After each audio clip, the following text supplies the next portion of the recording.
Well, Durban City Football Club have officially been crowned the Motsepe Foundation Championship side. This comes after the PSL Disciplinary Committee ruled in their favour following the protest which was launched by JDR Stars as well as Cape Town Spurs on the allegation that Durban City midfielder Saziso Makawana had been improperly registered.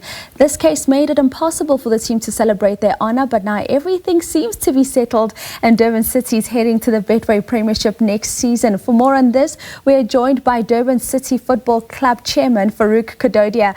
Farook, a very good morning to you. Thank you so much for joining us on Sports on Morning Live this morning.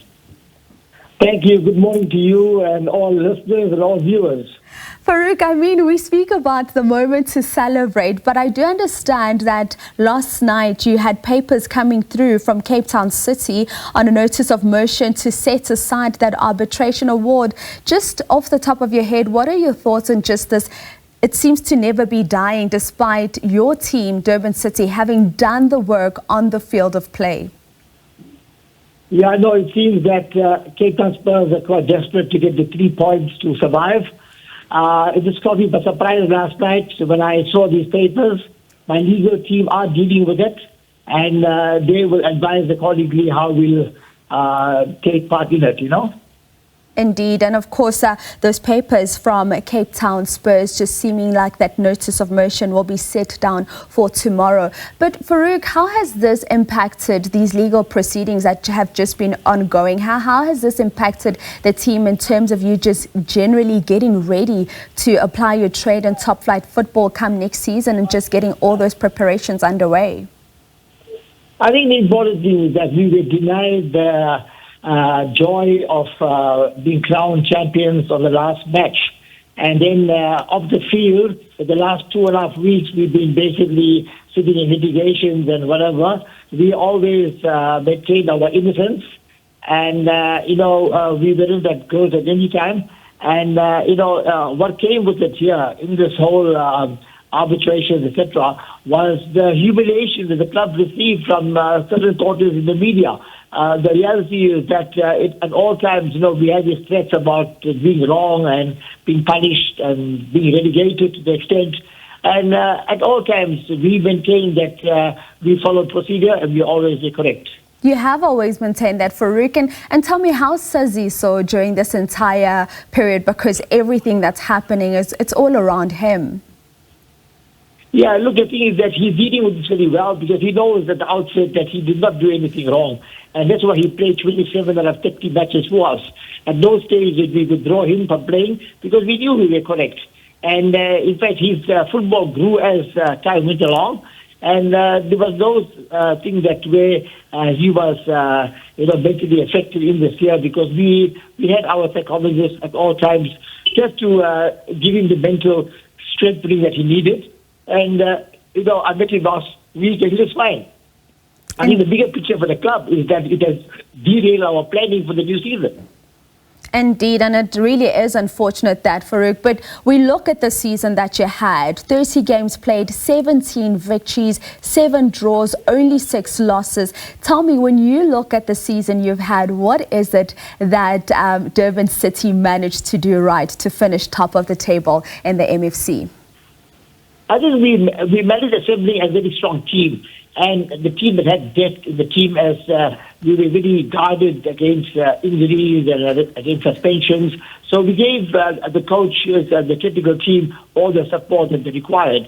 And that was the key element.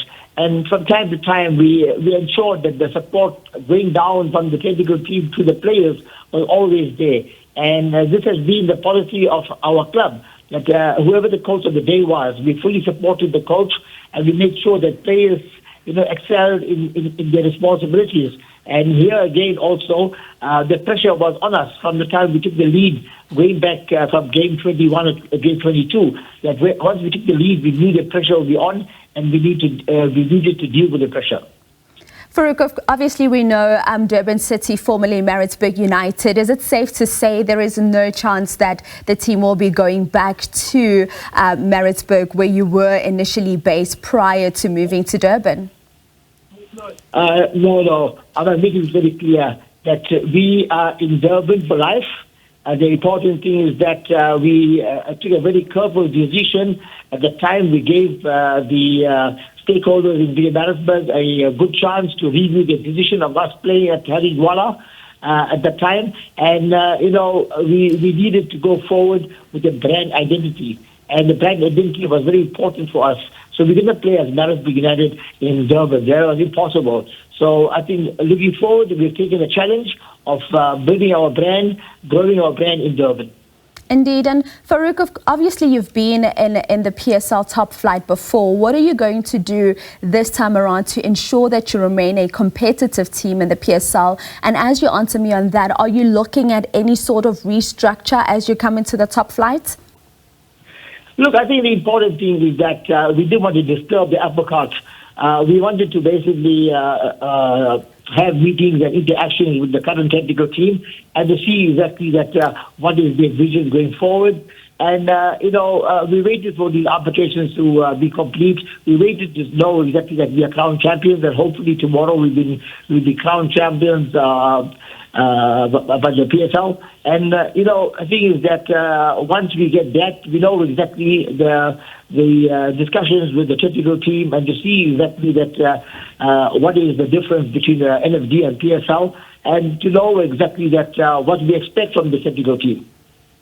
Indeed. And as we wrap up with you, Farook, perhaps just your message to the lovers of Durban City, having had such a solid season, 17 victories, we've already touched on that, 7 draws, only 6 losses. What is your message to your supporters as, of course, you look to move up into the top flight, as well as your message to your entire team that fought hard throughout the entire season? Yeah, I think the message is quite simple. Just rally behind us. Stay behind us.